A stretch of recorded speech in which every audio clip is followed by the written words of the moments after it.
Bismillahirrahmanirrahim. Alhamdulillahirabbil alamin wassalatu wassalamu ala asyrofil anbiya'i wal mursalin wa ala alihi washabbihi ajmain. Amma ba'd.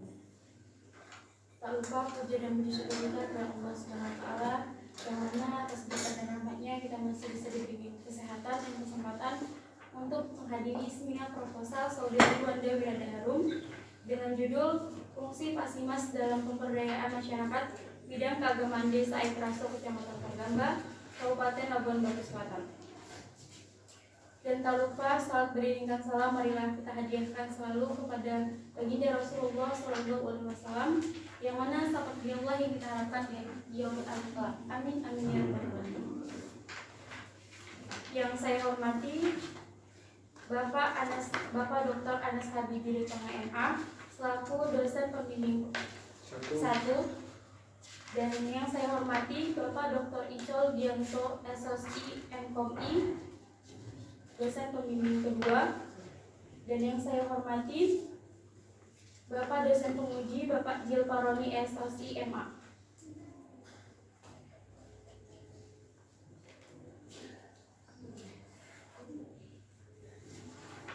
Baiklah, untuk mempersingkat waktu, marilah kita memulai dengan mengucapkan basmalah. Beri kepada Saudari Wanda Wirada Harum agar memaparkan isi seminar proposal skripsinya. Baik, terima kasih kepada moderator yang telah memberikan saya kesempatan untuk menyampaikan proposal saya. Sebelumnya, di sini saya mengucapkan terima kasih kepada Bapak dosen penguji serta Bapak dosen pembimbing dan teman-teman yang hadir pada hari ini. Di sini saya akan memaparkan proposal saya yang berjudul Fungsi Pasimas dalam Pemberdayaan Masyarakat Bidang Keagamaan Desa Air Raso Kecamatan Parigamba, Kabupaten Labuan Batu Selatan. Adapun latar belakang masalah pada proposal saya ini, yaitu Indonesia secara geografis merupakan wilayah kepulauan terletak pada posisi silang, yakni di antara 2 benua dan 2 samudra. Karakteristik geografis ini mempengaruhi terhadap perubahan iklim, yaitu musim penghujan dan musim kemarau. Potensi kekeringan semakin meluas dan meningkat intensitasnya, bahkan berdampak sangat serius terhadap berbagai sektor kehidupan di perdesaan maupun di perkotaan. Apalagi masyarakat perkotaan, sumber-sumber air terbatas dan tingkat kebersihan air sudah ambang minimum. Air merupakan salah satu sumber energi yang ada di muka bumi, yang mana air mengambil peran penting dalam kehidupan makhluk hidup di dunia ini. Seperti dalam firman Allah Subhanahu wa taala dalam Al-Qur'an surah An-Naba ayat 14-16. A'udzu billahi minasyaitonir rajim. Bismillahirrahmanirrahim. Wa anzalna minal mu'sirati ma'an thajjaja linukhrija bihi habban wa nabata wa jannatin alfafa, yang artinya, dan kami telah menurunkan dari awan air yang tercurah deras supaya kamu mengeluarkan dengannya biji-bijian dan tumbuh-tumbuhan dan kebun-kebun yang lebat. Dari ayat ini menunjukkan bahwa segala hal yang tercipta adalah bukti kuasanya. Hendaknya sebagai manusia harus bersyukur atas apa yang diberikan oleh Allah Subhanahu wa taala yang telah melengkapi segala sesuatu untuk kehidupan dan kecukupan manusia di muka bumi ini dan memanfaatkannya dengan baik seperti matahari, tumbuhan, dan air sebagai unsur yang dibutuhkan seluruh makhluk hidup. Sejak tahun 2004, Indonesia telah memiliki undang-undang yang mengatur tentang pengelolaan sumber daya air, yaitu dalam Undang-Undang Republik Indonesia Nomor 7 Tahun 2004 tentang sumber daya air. Pemerintah berupaya untuk menyediakan air bersih, khususnya untuk masyarakat berpenghasilan rendah. Salah satu caranya adalah dengan menjaga ketersediaan kualitas air bersih yang cukup dengan mendorong penyediaan infrastruktur dasar pemukiman. Pada tahun 2008, program penyediaan air bersih dan sanitasi bagi masyarakat perdesaan dan pinggiran kota melalui pendekatan berbasis masyarakat atau PAMSIMAS dimulai, di mana dalam pelaksanaannya sampai dengan tahun 2012 telah berhasil meningkatkan jumlah warga miskin perdesaan dan pinggiran kota sehingga dapat mengakses pelayanan air minum dan sanitasi. PAMSIMAS merupakan salah satu program dan aksi nyata pemerintah baik pusat maupun daerah dengan dukungan Bank Dunia untuk meningkatkan penyediaan air minum, sanitasi, serta meningkatkan nilai dan perilaku hidup sehat dengan membangun atau menyediakan prasarana dan sarana air minum. Dalam pendekatan Pamsimas dilakukan melalui proses pemberdayaan masyarakat untuk menumbuhkan inisiatif dan partisipasi aktif masyarakat dalam memutuskan, merencanakan, menyiapkan, melaksanakan, mengoperasikan, dan memelihara sarana yang telah dibangun. Tujuan Pamsimas untuk meningkatkan akses layanan air minum, meningkatkan praktik hidup bersih dan sehat di masyarakat, meningkatkan jumlah masyarakat yang memiliki akses air, meningkatkan efektivitas dan kesinambungan jangka panjang pembangunan sarana dan prasarana. Salah satu desa yang menjadi sasaran Pamsimas tersebut terletak di Desa Air Kraso, Kecamatan Torgamba, Kabupaten Labuhan Batu Selatan, yang mulai dilaksanakan pada tahun 2018. Kabupaten Labuhan Batu Selatan merupakan pemekaran dari Kabupaten Labuhan Batu yang terdiri dari 5 kecamatan, yaitu Kecamatan Torgamba, Kecamatan Sungai Kanan, Kecamatan Kota Pinang, Kecamatan Silagitang, dan Kecamatan Kampung Rayat. Pada bulan September 2018, Kecamatan Torgamba menyusun rencana kerja masyarakat atau RKM dalam bentuk program Pamsimas di Desa Air Kraso yang memiliki fokus peningkatan infrastruktur air bersih berbasis pemberdayaan masyarakat. Desa Air Kraso merupakan suatu wilayah di Provinsi Sumatera Utara yang terletak di Kecamatan Torgamba dan terbagi dalam 3 afdeling secara keseluruhan, yakni Afdeling A, Afdeling B, dan Afdeling C. Desa Air Kraso Afdeling A, Kecamatan Torgamba, merupakan desa yang merencanakan pembangunan sistem penyediaan air minum atau SPAM karena masih sulitnya air bersih yang layak. Sejak dibangun sumur bor Pamsimas, warga sudah tidak jauh lagi mengambil air karena air yang dihasilkan dari Pamsimas disalurkan ke 40 rumah tangga melalui pipa-pipa besar. Pembangunan Pamsimas di Desa Air Kraso Afdeling A merupakan salah satu nikmat Allah kepada hambanya sebagai jalan keluar atas sulitnya ketersediaan air bersih di Desa Air Kraso. Demikian halnya umat muslim yang sangat membutuhkan air dalam beribadah dan aktivitas keagamaan lainnya. Pelaksanaan ibadah erat kaitannya dengan air seperti ibadah sholat. Yang berarti mensucikan dan membersihkan diri dari najis dan hadas sebagai salah satu syarat melakukan ibadah yang dapat dilakukan dengan berwudu, mandi, dan tayamum. Sebelum program Pamsimas dibangun, masyarakat muslim kesulitan mengakses air bersih di Desa Air Kraso.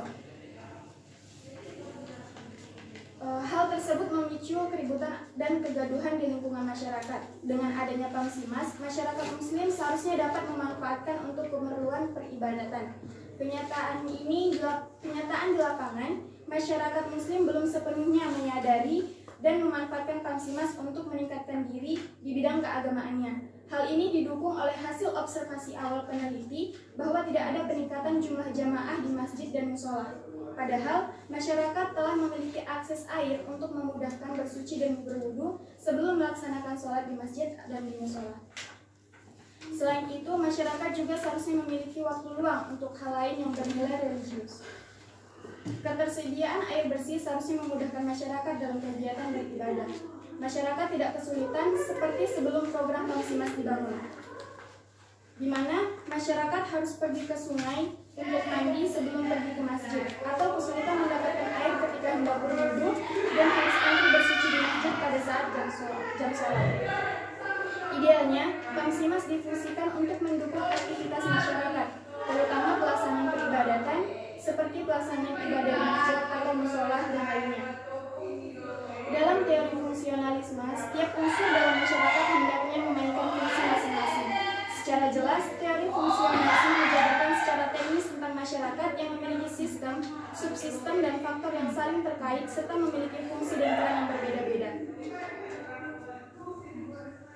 Teori fungsionalisme dalam sosiologi didefinisikan dari beberapa faktor seperti keluarga, pemerintah, ekonomi, pendidikan, media, dan agama. Untuk itu, peneliti tertarik untuk mengadakan penelitian guna mengetahui tentang fungsi Pamsimas dalam pemberdayaan masyarakat bidang keagamaan di Desa Air Kraso, Kecamatan Torgamba, Kabupaten Labuhan Batu Selatan. B. Identifikasi masalah. Dari beberapa uraian yang dikemukakan pada latar belakang tadi, dapat dilihat beberapa permasalahan di lapangan, seperti masyarakat masih kurang aktif dalam kegiatan keagamaan, masyarakat juga belum menunjukkan peningkatan sikap lebih baik meskipun akses air telah dimudahkan. C. Rumusan masalah. Dari identifikasi masalah dijelaskan di atas, maka fokus penelitian ini dirumuskan bagaimana fungsi PAMSIMAS dalam pemberdayaan masyarakat bidang keagamaan. Batasan masalah. 1. Bagaimana program PAMSIMAS dalam pemberdayaan masyarakat. 2. Bagaimana partisipasi masyarakat dalam program PAMSIMAS. 3. Bagaimana evaluasi pemberdayaan masyarakat dalam program PAMSIMAS. Tujuan penelitian. Sesuai dengan permasalahan penelitian dan pertanyaan penelitian, maka tujuan penelitian ini adalah yang pertama untuk mengetahui bagaimana pemberdayaan masyarakat dalam program PAMSIMAS, yang kedua untuk mengetahui bagaimana partisipasi masyarakat dalam program PAMSIMAS, dan yang terakhir untuk mengetahui bagaimana evaluasi masyarakat dalam program PAMSIMAS. Kegunaan penelitian. Penelitian ini diharapkan dapat berguna baik secara teoritis maupun praktis. Yang pertama, kegunaan teoritis yaitu untuk memperkaya dan memperluas ilmu pengetahuan tentang keberadaan PAMSIMAS, khususnya mengkaji tentang partisipasi, evaluasi, dan fungsinya dalam masyarakat di bidang keagamaan yang berhubungan dengan jurusan pengembangan masyarakat Islam. Yang kedua, sebagai referensi tambahan untuk peneliti selanjutnya dalam melakukan penelitian yang berkaitan dengan fungsi PAMSIMAS dalam pemberdayaan masyarakat bidang keagamaan. Dan selanjutnya untuk menambah khazanah keilmuan bagi pengembangan wacana di bidang sosial ke masyarakat tersebut. Kemudian yang kedua, kegunaan secara praktis untuk mengetahui realita keberfungsian PAMSIMAS guna memberdayakan masyarakat dilihat dari partisipasi dan evaluasinya selama program dibangun. Selanjutnya, sebagai salah satu bahan acuan bagi masyarakat dan pemanfaat PAMSIMAS untuk menjaga dan menggunakannya sehingga sesuai fungsi program untuk memberdayakan masyarakat. Dan yang terakhir, memberikan masukan dan bahan pertimbangan kepada pengelola program dalam rangka memberikan binaan agar dapat mewujudkan masyarakat yang sejahtera. Berdua tinjauan pustaka. A. Landasan teori. 1. Teori fungsionalisme. Emil Durkheim menegaskan bahwa fungsionalisme adalah perspektif teoritis yang berfokus pada fungsi yang dilakukan dalam masyarakat oleh struktur sosial, seperti institusi, hierarki, dan norma. Menurut teori fungsionalisme, masyarakat adalah suatu kesatuan berupa sistem yang di dalamnya terdapat bagian-bagian yang berbeda. Persepsi teori fungsionalisme ada tiga. Yang pertama, agama dan masyarakat. Yang kedua, keadaan sosial. Dan yang ketiga, ada perubahan sosial. Kemudian, karakteristik dari analisis fungsionalisme yang pertama, lebih memperhatikan efek suatu aktivitas atau keyakinan ketimbang unsur-unsur dasar penyusunnya. Kemudian selanjutnya, penekanan pada kebutuhan untuk keluar dari eksplanasi warga masyarakat yang dikaji mengenai aktivitas mereka untuk mengungkapkan signifikansi fungsional yang sesungguhnya. 2. Penyediaan air minum dan sanitasi berbasis masyarakat atau PAMSIMAS. A. Pengertian PAMSIMAS. Kementerian Pekerjaan Umum memiliki peran penting dalam mendukung 6 dari 11 prioritas nasional yang tercantum dalam Rencana Pembangunan Jangka Menengah. Keenam prioritas tersebut adalah reformasi birokrasi dan tata kelola, kesehatan, penanggulangan kemiskinan, ketahanan pangan, infrastruktur, serta lingkungan hidup dan pengelolaan bencana. Di bidang kesehatan, Kementerian PU menargetkan terfasilitasinya lokasi kawasan dan desa air minum untuk mendukung kesehatan masyarakat. Desa yang ingin ikut dalam program PAMSIMAS mempunyai alur proses dan kriteria utama. Sistem pelaksanaan tersebut sebagai berikut. Yang pertama, melalui seleksi desa. Pemilihan desa lokasi sasaran didasarkan pada proposal desa yang disampaikan oleh calon desa sasaran, berbasis pada data real kondisi air minum dan sanitasi di desa yang bersangkutan. Yang kedua, menyiapkan kader AMPL. Kemudian, pembentukan kelompok keswadayaan masyarakat. Selanjutnya, pembentukan badan pengelola sistem penyediaan air dan sanitasi. Kemudian yang terakhir, penyusunan perencanaan jangka menengah program air minum, kesehatan, dan sanitasi. Ketiga, pemberdayaan masyarakat. Istilah pemberdayaan lahir dari kata bahasa Inggris yaitu empower, yang artinya memberi kuasa atau wewenang kepada orang lain. Sedangkan masyarakat adalah sekelompok individu yang tinggal dalam suatu tempat tertentu, saling berinteraksi dalam waktu relatif lama, mempunyai adat istiadat dan aturan-aturan tertentu yang lambat laun membentuk sebuah kebudayaan. Pemerintah memandang pemerintahan desa lebih tepat untuk melaksanakan pembangunan yang kemudian dikenal dengan bottom up. Oleh karena itu, pelaksanaan pembinaan dan pemberdayaan masyarakat desa menjadi kewenangan desa. Kemudian dapat dipahami bahwa memberdayakan adalah kegiatan pemberdayaan melalui proses yang mendorong individu untuk berpikir, berperilaku, mengelola, mengambil tindakan, dan mengambil keputusan menuju tujuan akhir mereka, dan bertujuan memberi informasi untuk mengatasi masalah dan bergerak maju untuk mencapai tujuan. Metode 4. Jangan tuh aja metode lagi.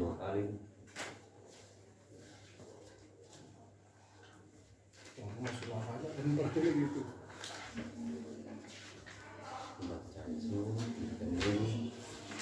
Ketiga, metode penelitian.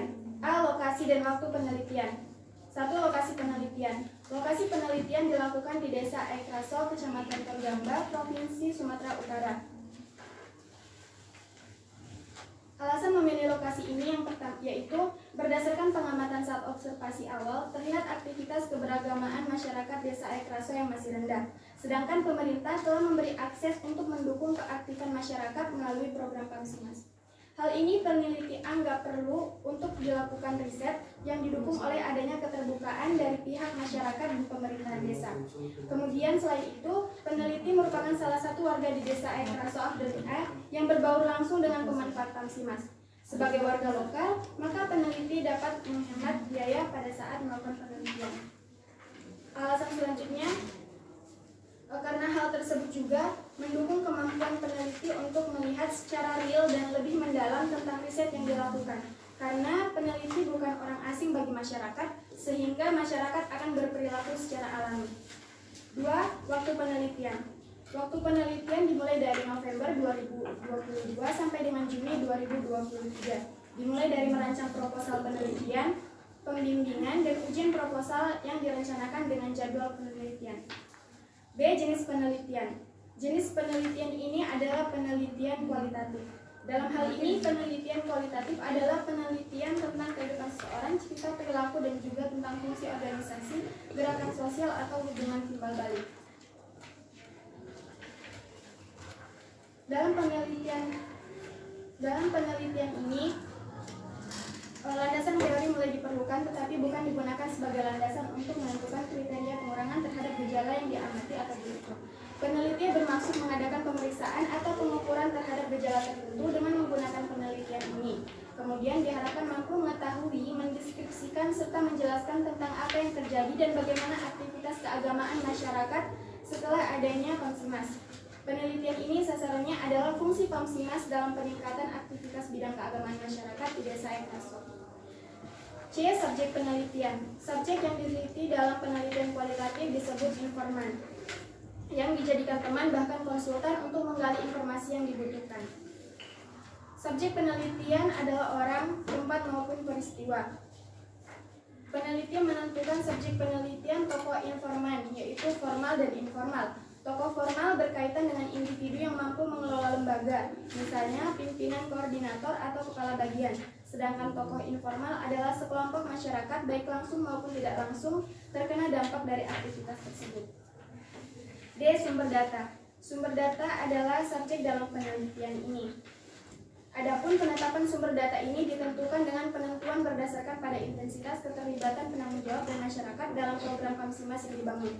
Untuk lebih jelasnya tentang sumber data penelitian ini dapat dilihat sebagai berikut. Pertama, sumber data primer, yaitu sumber data yang diperoleh langsung dari subjek penelitian dengan menggunakan alat pengukuran atau alat pengambilan data langsung pada subjek sebagai sumber informasi yang dicari.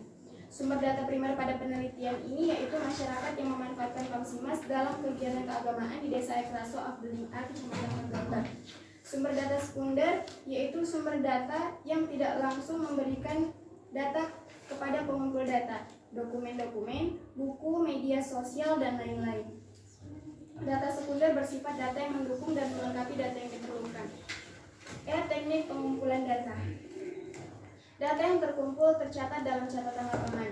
Pada penelitian ini, peneliti menggunakan teknik pengumpulan data dengan cara observasi, wawancara, dan dokumentasi. 1. Observasi. Observasi adalah pengamatan dengan pencatatan yang dilakukan secara sistematis terhadap berbagai bentuk gejala yang diteliti dalam lapangan.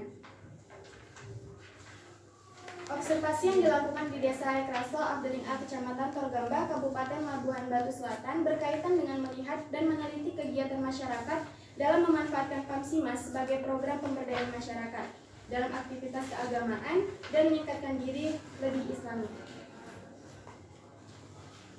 Dari segi proses pelaksanaan pengumpulan data, observasi dibedakan menjadi dua. Yang pertama, observasi partisipan dan observasi non-partisipan. Jenis observasi dalam penelitian ini menggunakan jenis observasi partisipan atau participant observation, yang mana peneliti ikut serta dalam kegiatan di lingkungan peserta atau objek yang ingin diteliti. 2. Wawancara. Wawancara dilakukan oleh peneliti untuk melengkapi dan menguatkan data dan informasi yang ada. Adapun wawancara yang dipakai dalam penelitian ini adalah wawancara tidak terstruktur. Dalam wawancara ini, peneliti menggunakan pedoman wawancara yang hanya memuat garis-garis besar yang akan ditanyakan ketika di lapangan kepada tokoh-tokoh formal dan informal. 3. Metode dokumentasi. Metode dokumentasi yaitu metode pengumpulan data yang digunakan dalam metodologi sosial. Metode ini digunakan untuk menelusuri data historis. Dapat berupa catatan, foto, rekaman, atau arsip yang dapat digunakan sebagai bukti konkret dari penelitian yang dilaksanakan. F. Analisis data. Menganalisis data merupakan suatu langkah yang sangat kritis dalam penelitian.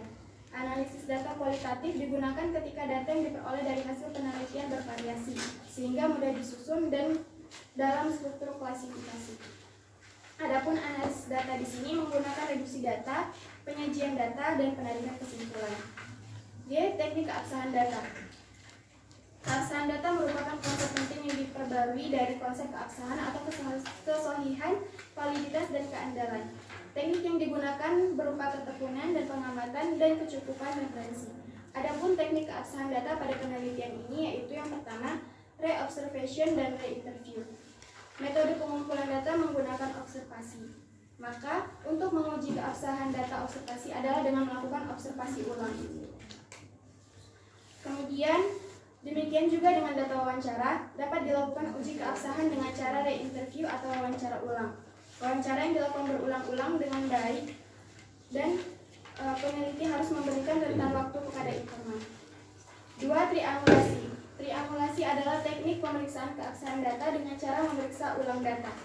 Triangulasi dilakukan dengan 3 strategi, yaitu triangulasi sumber atau partisipan lain. Jadi, triangulasi dalam penelitian ini berarti teknik keabsahan data yang memanfaatkan sesuatu yang lain. Demikian pemaparan saya kembalikan kepada moderator. Baik, terima kasih kepada Saudari Dewi Harum yang telah menjelaskan isi proposal skripsinya. Selanjutnya kepada Bapak penguji Bapak Jil. Nampak Pak Jil dalamnya kan? Itu yang penting. Nah, saya pindah. Kepada Bapak Jil Paroni SSMA agar memberikan kritik dan masukannya pada penyaji. Saya persilahkan dengan siapa. Terima kasih. Assalamualaikum warahmatullahi wabarakatuh. Waalaikumsalam warahmatullahi wabarakatuh. Saya start secara random aja ya. Pertama, koreksian editing dan record. Masih banyak permasalahan. Spasi. Yang kedua, mencampurkan footnote dengan body note itu tidak ada kategori memilih body note atau footnote. 12. Ambil Durkheim, ya kan, contoh kan. Nah, ketika itu kutipan langsung, bikin aturan kutipan langsung dan jadikan footnote. Jangan Emil Durkheim 1980 itu body note, ya.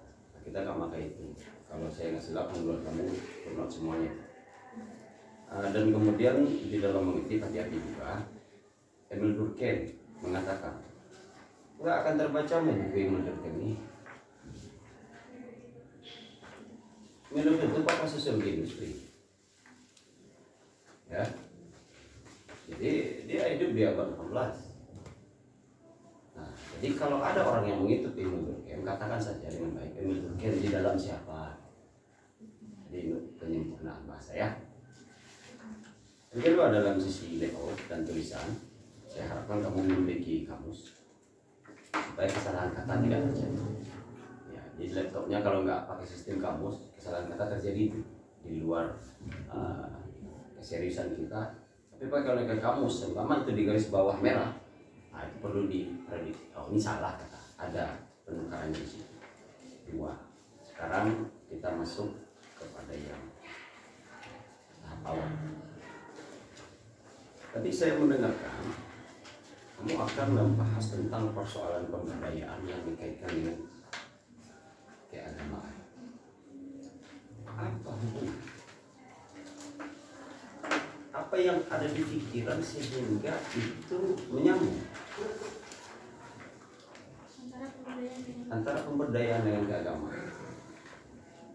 Jadi pemberdayaan ini kan Pak meningkatkan masyarakat itu agar menjadi lebih baik. Oke, di sana ada pemberdayaan religiusitas. Apa hubungan Pansimas dengan keagamaan? Nah dalam kegiatan keagamaan kan Pak, contohnya seperti berwudu dan lain-lain sebagainya, toharoh, itu kan menggunakan air. Nah, Pansimas itu sebagai penyedia air. Oke. Apakah sebelum Pansimas program itu ada umat dirasa tidak beragama? Terus apa yang diharapkan dengan Pansimas dengan keberagaman? Nah, sebelum dan setelah ada Pansimas, peneliti pada saat melihat di lapangan Pak, tidak ada perubahan. Padahal dahulu kalau sebelum ada Pansimas, mereka itu enggan untuk kegiatan keagamaan. Alasannya karena susah air, jadi harus pergi ke sungai dan memakan waktu yang lama. Oke. Artinya sebenarnya masyarakat hanya memanfaatkan SDA yang ada. Iya. Tadi disebutkan adalah sungai. Iya.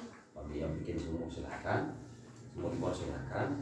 Akan tetapi 3 potensi SDA dalam hal ya menyahuti kebutuhan primer sekaligus terapan daripada pemberdayaan yang sifatnya sosial. Dalam hal ini pemanfaat itu adalah masyarakat setempat dengan segala aktivitasnya yang kita garis bawahi kehidupan beragamanya yang berhubungan dengan ini.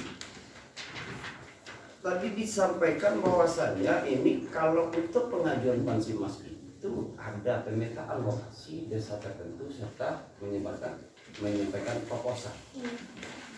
Apakah saudara membaca proposal pendirian Pansimas? Kalau proposalnya saya Bagaimana Anda bisa mengatakan di depan kita bahwasanya itulah alasan yang dibuat proposal supaya Pansimas masuk ke desa saya? Jadi saya peneliti melihat dari buku, ada Pak, buku sumber dari program Pansimas itu. Mohon maaf, saya ulangi ya. Kebutuhan air bersih untuk menyahuti kebutuhan primer masyarakat itu deteksi awalnya adalah kebutuhan primer. Dalam hal menyatukan kebutuhan primer tentunya air ada, tetapi dalam hal ini adalah air bersih. Oke. Kebutuhan untuk itu diatur undang-undang adalah untuk keberlangsungan kehidupan yang higienis, tidak terdampak kepada hal-hal yang memiliki risiko kesehatan. Makanya ada kerjasama dinas kesehatan atau kementerian kesehatan dalam program PU. Oke, saya membaca undang-undang itu. Dan kemudian ya selanjutnya, bagaimana bisa saudari mengatakan, Pak, terjadi setelah adanya Pansimas, enggaknya ada juga masjid itu berarti. Padahal dulu Pansimas ini keinginan masyarakat itu hanya alasannya air. Karena keluar masyarakat gara-gara air bersih ini nggak ada, nggak terjadi aktivitas keagamaan kan gitu. Dari mana saudari bisa mengetahui itu sementara jangan-jangan di proposalnya berbeda?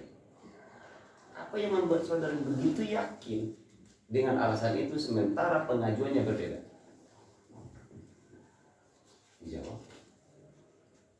Peneliti belum membaca isi proposal yang disampaikan dari desa itu. Ya boleh, berdasarkan responden dan informasi itu adalah masyarakat, asumsi masyarakat diakomodasi dalam bentuk proposal. Seharusnya kita tidak berbicara yang tidak memiliki data. Oke, ya, kecuali nanti kita mendapatkan temuan, itu beda kasus. Sekarang coba buka tentang persoalan rumusan masalah. Latar belakangnya cukup bagus, tetapi lama mau mengerucut. Kalau bisa saya kasih saran, latar belakang itu umum, middle, fokus. Jadi general, middle, fokus. Dan begitu. Sehingga yang tajam ini menjadi judul. Ya, ketika yang tajam ini menjadi judul, ternyata ada yang luas, ada yang nggak luas, sehingga kita batasi kemampuan kita di situ. Saya hanya di bidang ini saja. Jadi dirumuskanlah masalah. Coba dibaca rumusan.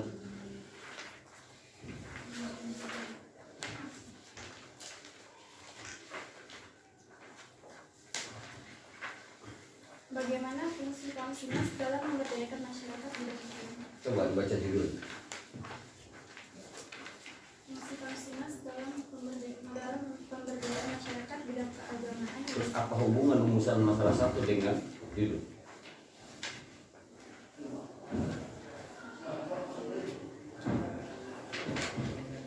Kamu mau fokus membicarakan pemberdayaan atau pemberdayaan bidang keagamaan? Terus urusan masalahnya kan ngomong agama tuh. Dalam memberdayakan masyarakat bidang keagamaan.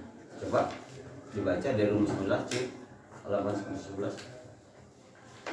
Dari identifikasi masalah sebagaimana dijelaskan di atas, maka untuk fokusnya penelitian ini dirumuskan masalah bagaimana fungsi Kamsimas dalam memberdayakan masyarakat bidang keagamaan. Oke, coba yang akan kamu kaji adalah batasan yang kamu batasi dari rumusan itu. Yang pertama, ngomong keagamaan kan? Bagaimana program Kamsimas dalam pemberdayaan masyarakat? Bagaimana partisipasi? Yuk, yang pertama itu saja. Program Kamsimas dalam pemberdayaan masyarakat. Kamu tidak berbicara agama? Bisa jadi di Coba baca judul lagi.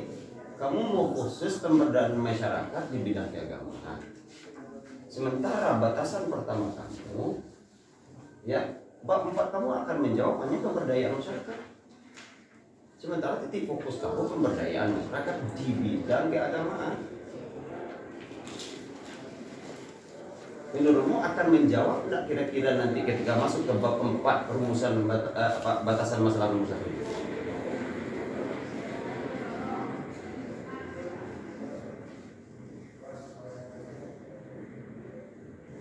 jadi begini Pak. Ini yang pertama bagaimana program Kamsimas dalam pemberdayaan masyarakat. Itu setelah mengetahui bagaimana program Kamsimas dalam masyarakat tadi. Oke, program saya anggap itu adalah sesuatu yang sangat general. Saya sangat paham itu. Langsung ke kata kunci saja, ke fungsi. Supaya kamu nggak terlalu pusing, nggak ngambang itu aja. Tujuan saya supaya kamu mengerucut, nggak jelas ya, kamu mau ngomong apa sih. Kalau program terlalu general, langsung saja ke kata kuncinya fungsi. Bagaimana fungsi Kamsimas dalam pemberdayaan masyarakat? Oke, di situ saya mendeteksi kamu akan mencari fungsi program Kamsimas di dalam pemberdayaan keagamaan, bukan pemberdayaan masyarakat.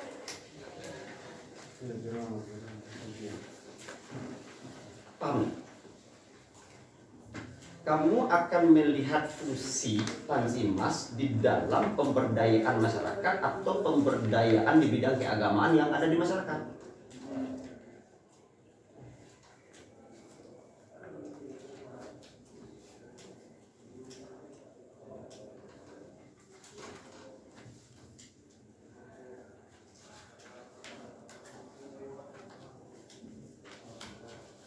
Nggak usah dibaca, itu pasti di dalam kepala warnanya, nggak ada di situ. Begini Pak. Nah, gimana? Nah, sebelumnya maaf di sini Wanda ada membuatkan bagan untuk penelitian struktur penelitian di Kamsimas tersebut.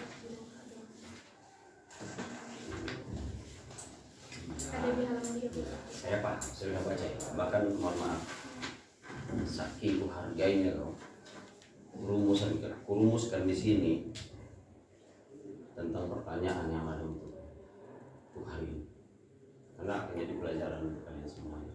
Di sini ada 16 pertanyaan, tapi saya kerucutkan ya, karena nanti pembimbing pasti akan lebih jadi. Beruntunglah dapat pembimbing dokter dua-dua, sangat beruntung. Di sisi keilmuan ya kan, sangat beruntung, tetapi keberpahan yang perlu disempurnakan. Apalah hubungan pemberdayaan masyarakat di rumusan, di batasan masalah pertama dengan judulnya? Pertanyaannya, menurutmu jika begini bunyinya, apakah akan menjawab pemberdayaan bidang keagamaan? Tidak, tolong dipertimbangkan. Bukan nyentuh agama di sini, itu persoalannya. Itu ya. Yang kedua, baca. Bagaimana partisipasi masyarakat dalam program vaksinasi? Hubungannya dengan agama?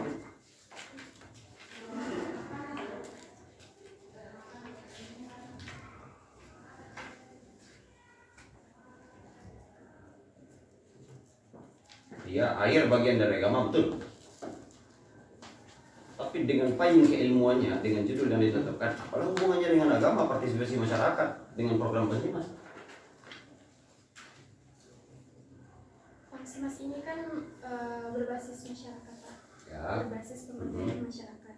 Jadi dalam batasan masalah poin kedua ini dilihat bagaimana partisipasi masyarakat tersebut dalam program vaksinasi tersebut. Hubungannya dengan agama? Itu untuk menjawab di bidang keagamaan ini nanti dilakukan observasi. Setelah ini terjawab, baru dapat dilihat fungsi-fungsi mas dalam keagamaan. Ini riset ya. Saya mungkin akan sampaikan kepada kalian beberapa pemakaian diksi di mana kita terjebak yang diksi. Contoh, peran tokoh agama di dalam membina moral generasi muda di, kan gitu. Biasa dapat judul gitu. Tokoh A, berapa agama?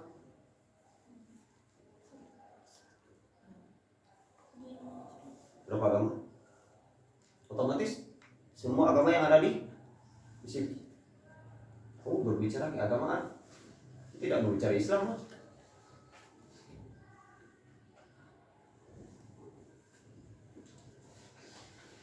Data kamu akan menyentuh nanti kepada data prioritas. Kalau keagamaan, sasarannya adalah rumah ibadah, itu gereja dan sana kalau ngomong keagamaan. Kecuali kau berbicara masalah ibadah, tidak terus. Keluhan yang saya dapatkan tadi itu peribadatan, bukan keagamaan. Ini dia masalahnya. Yang disampaikan oleh kamu tadi itu, kok ibadah ya? Saya tidak melihat agama. Agama itu luas, ibadah itu bagian dari kamu. Yang kamu katakan tadi semuanya adalah identifikasi persoalan yang menyangkut dengan ibadah. Bukan agama. Keberagaman itu banyak. Tadi kan digambarkan itu keagamaan itu apa? Pertama teologi, yang kedua syariat, yang ketiga muamalah, yang keempat akhlak tadi ya, yang di situ ya, di perumusan itu. Untuk semua agama kan? Nih, ya, jangan terjebak dengan diksi yang umum sehingga kamu renung sendiri. Dua ya, jadi PR pertimbangkan tambahan kata supaya mengerucut dia menjawab judulnya. Ketiga, coba. Bagaimana evaluasi pemberdayaan masyarakat dalam program vaksinasi? Hal baru bagi saya ini, mohon maaf. Evaluasi pemberdayaan, bukannya evaluasi itu adalah sesuatu yang dilakukan oleh orang. Bagaimana cara pemberdayaan melakukan evaluasi?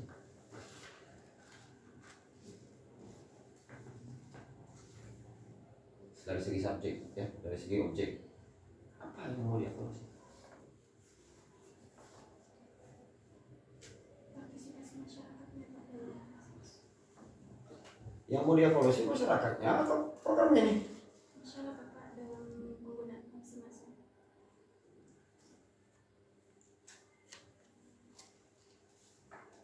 coba terang. Nah, jadi Pansimas ini kan Pak dimanfaatkan oleh masyarakat. Ya, Nah, masyarakat pemanfaat Pansimas itu dievaluasi bagaimana? Di evaluasi ini kan di melakukan perbaikan. disinilah yang namanya risetnya. Kamu akan memonitoring atau mengevaluasi itu kepada masyarakat atau penerima manfaat. Pansimas. Tadi kan ngomongnya mau mengevaluasi masyarakat. Mana? Pemanfaat Pansimas. Pemanfaat. Dikasih kata kunci di sini. Evaluasi program Pansimas terhadap pemanfaat atau evaluasi masyarakat pemanfaat program Pansimas. Jangan ngambang, dia capek sendiri itu dia persoalannya. Paham begitu? Nah, sehingga tujuan ini akan lebih tajam dia lagi, ya, betul-betul menghasilkan data. Kalau untuk metopel saya mohon maaf, tanpa mengurangi rasa hormat, saya tidak memiliki etika rasanya mendahului dua orang saudara saya dalam usia akademik. Saya serahkan kepada dua orang ini saja sebagai pembimbing. Bahkan saya pun hampir tiap malam dengan salah satu pembimbing belajar atau dengan pembimbing. Tapi dalam hal ini intinya ada penguatan, ada tugas yang masing-masing kita berbeda. Apa itu namanya? Berbeda persepsi di dalam tentang disiplin ilmu dan apa yang mau kita capai. Jika kamu merekam ya, semoga saja ini membantumu untuk tindak lanjut selanjutnya. Karena metopel mungkin agak lebih tajam dengan Dr. Anasabili dan Dr. Jardianto. Sementara koreksi-koreksi yang berbasis bahasa dan lewat dan komputerisasi, kemungkinan yang bisa aku pun gak apa-apa, gak ada masalah. Karena sekian lama menguji seminar dan penapasan yang saya dapatkan itu adalah ya output daripada penelitian itu masih bersifat general. Ya, saya ingin mencoba menggiring kalian yang hadir di ruangan ini, ayo ya bersifat substantif, terang, jelas, tajam, supaya betul-betul itu menjadi analisis, apalagi itu untuk kebermanfaatannya ke masyarakat. Oke, secara umum saja, jawab langsung saja. Ya, kamu memahami potensi SDA dan SDM di situ? Ya, maka itu dasar pengambilan data. Oke, kamu menilai apakah program itu sudah tepat atau tidak? Bukan programnya, bukan pemanfaatan. Programnya sudah tepat dan terjadi masalah dalam proses pemanfaatan, garis bawahi outputnya kepada bidang keagamaan atau peribadatan? Yang jelas ngomongnya. Hah? Bidang keagamaan. Artinya seluruh agama yang ada di desa itu?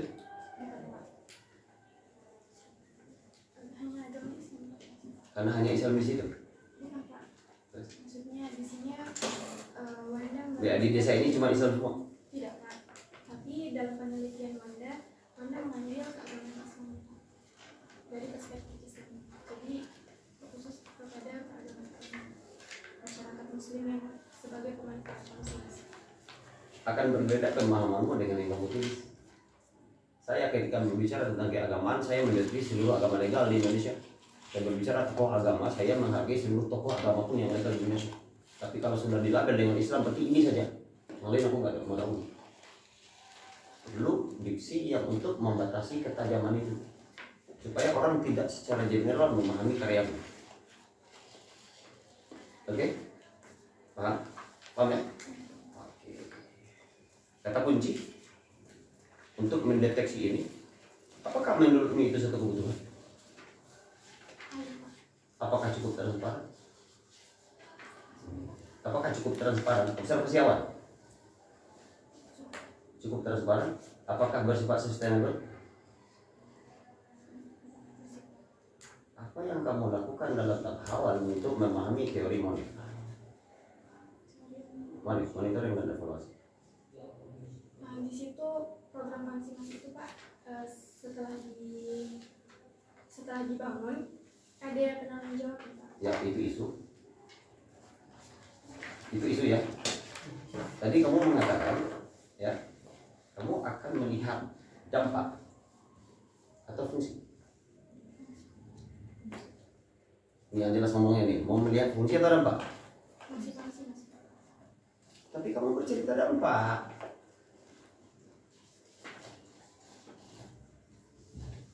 Kalau fungsi itu kepada barangan, kepada proyek. Tetapi yang kamu ceritakan adalah akibat daripada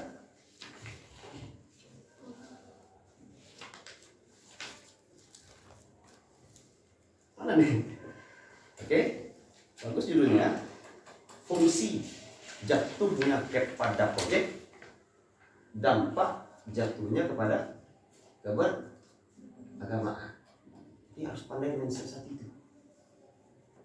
Ya, ketika semua berbicara fungsi, kau berbicara program. Ketika kau berbicara tentang dampak, kau berbicara tentang manfaat, risiko, keberlangsungan, keadilan, transparansi, administrasi, birokrasi, pelaporan, dan segala macam. Karena itu teori yang kita pelajari. Ya, ini program co-optation enggak? Menurutmu program masing-masing ini dari review awal ke lapangan itu terindikasi kepada kooptasi enggak?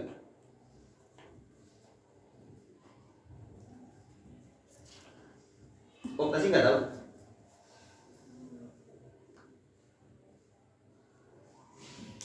Enggak tahu. Dibaca lagi kan kamu yang nulis.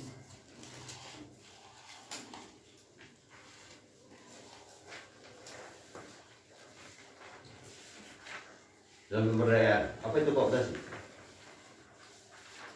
Nah, nanti waktunya begitu.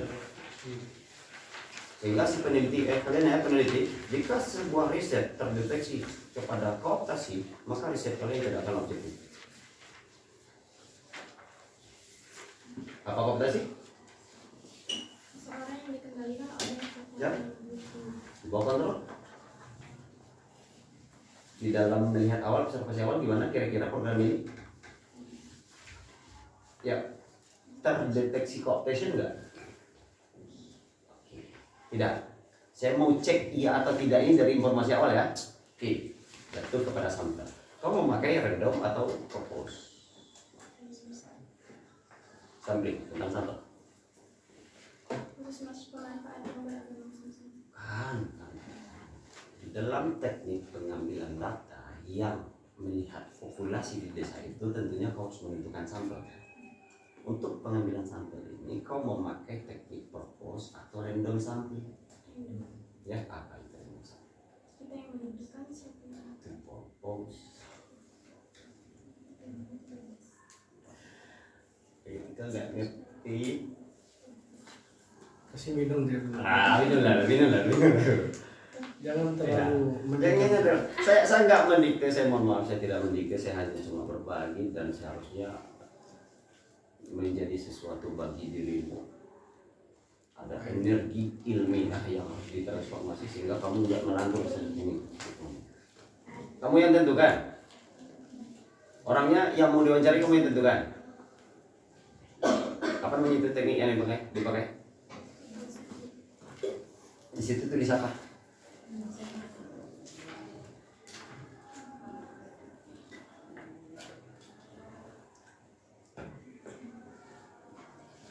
Tentang sampel ada di situ? Tidak?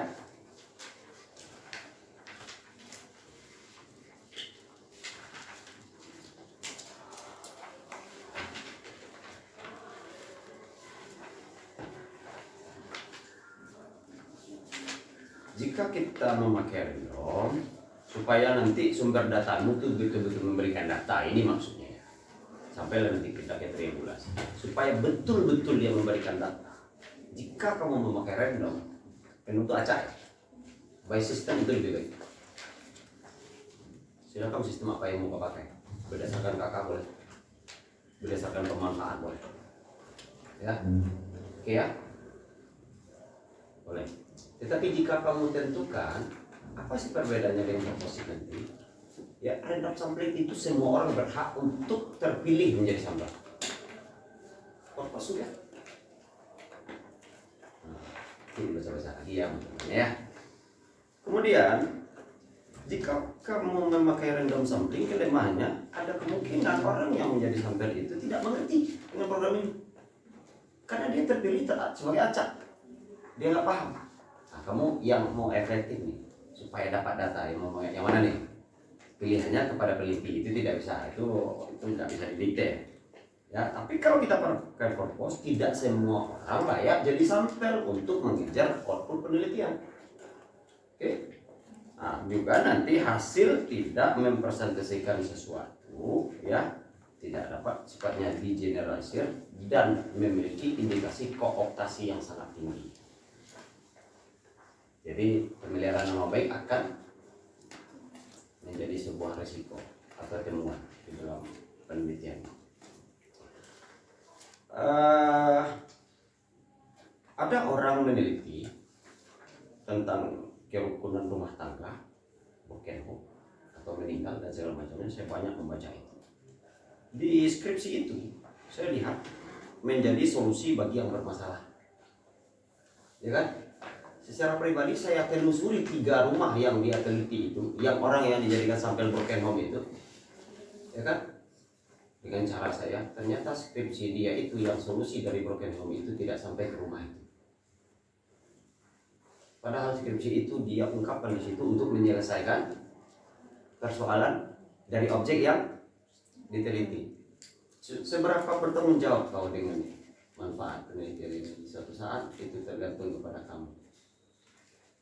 Ya, dan mohon maaf, ya, kita pasti tidak memberikan sampah kepada masyarakat yang akan membacanya. Makanya di sanalah titik syukurmu kepada 2 orang penguji itu.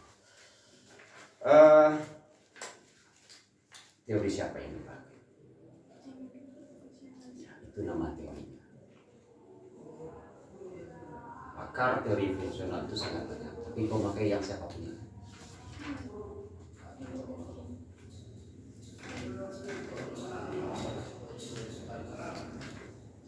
Emil Durkheim mengatakan teori fungsional.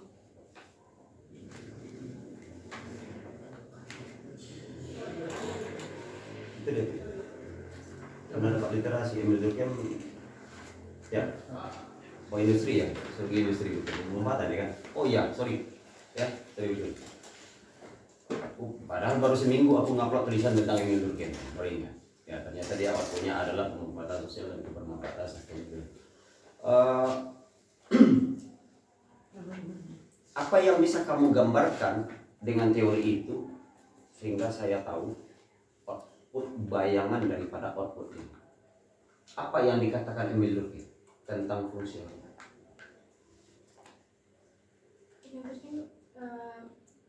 Ini menggunakan asalnya. Teori. Jika kamu keluar dari teori itu, maka akan berwarnalah hasil penelitian. Kita ingin cari satu warna saja. Sama dengan manajemen, pakar manajemen ribuan, tapi yang siapa yang mau pakai untuk riset ini? Yang melantur ke sana sini, badan kita cuma satu naik ALS, satu lagi naik angkot 02, nggak bisa itu. Satu-satu. Tetapi secara wadah keilmuan ini dinaungi oleh keilmuan yang sangat banyak. Tetapi yang untuk riset ini saya pakai yang ini, sehingga pertanyaan ketika kamu menetasa tidak keluar dari teori yang pakai.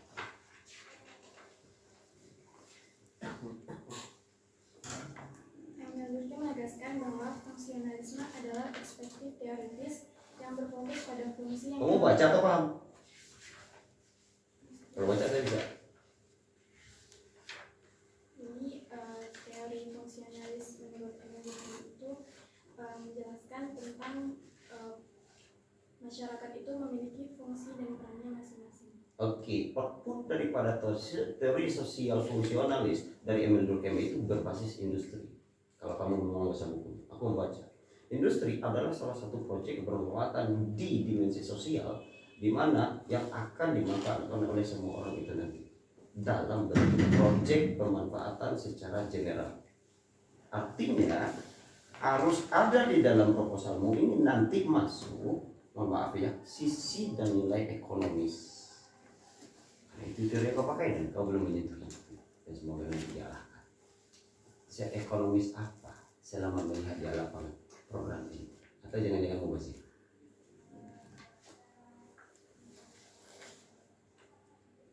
jawab kan sudah survei, ya dijawab. Bayangkan kepada saya seekonomis apa ini, sehingga yang saya sampaikan hari ini betul-betul tergambar secara keilmuan. Oh nanti ini loh.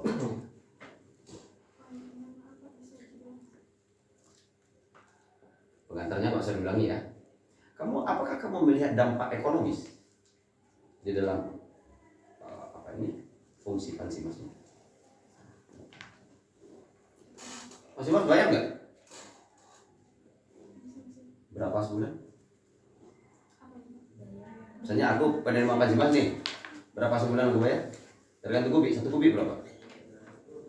Bayar untuk uang listrik. Iya, bukan uang airnya. Ya berapa sebulan? Untuk pemanfaat 50.000. Per berapa kubik? Mereka mempunyai keran masing-masing Pak. Pakai kilometer? Oh, nah. Ini bendungan Pansimas. Dimasukkan ke pipa. Di pipa yang ke rumah pakai kilometer untuk mengukur pemakaian. Ya. Berarti pembayaran per kubik kan? Untuk Atau bebas? 50.000. Sedikit atau banyak? Cuma 50.000. Oh gitu. Kita kan nggak tahu kita di lapangan itu. Kamu yang survei kan? Mau sedikit kau pakai, mau banyak kau pakai, itu bayarnya terdeteksi enggak? Jangan-jangan itulah yang menjadi penyebab kenapa kamu bisa mengatakan kurangnya berfungsi.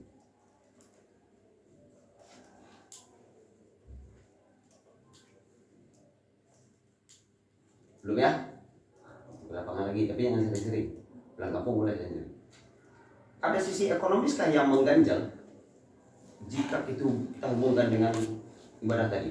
Ini masjid nggak ada pemasukan, suruh lagi bayar beli masukkan apa? Air Pansimas. Untuk cari orang hati dia susah, kan gitu. Sehingga dia tidak bisa ramai. Kebutuhan masjid itu lah, ada karpet, ada listrik, ada ini segala macam. Ditambah lagi dengan Pansimas. Jangan-jangan ada beban yang ditetapkan kepada orang yang beraktivitas di situ dalam hal ekonomis, sehingga itu yang dirusaknya psikis beribadah, bukan sarana. Ya, psikis beribadah, jangan-jangan gitu. Ya, dan itu yang harus kalau minta kisi-kisi boleh, saya punya kisi-kisi detail itu sampai kepada sedetail kobo. Kamu tahu kobo? Oh, enggak ya? Itu saja mungkin beberapa saya hanya mengarahkan ya, saya serahkan kepada pembimbing, karena semoga dengan isu-isu yang saya kembangkan itu kamu merunutnya agar tidak mengambang di dalam melanjutkan coba 4. Terima kasih. Assalamualaikum warahmatullahi wabarakatuh.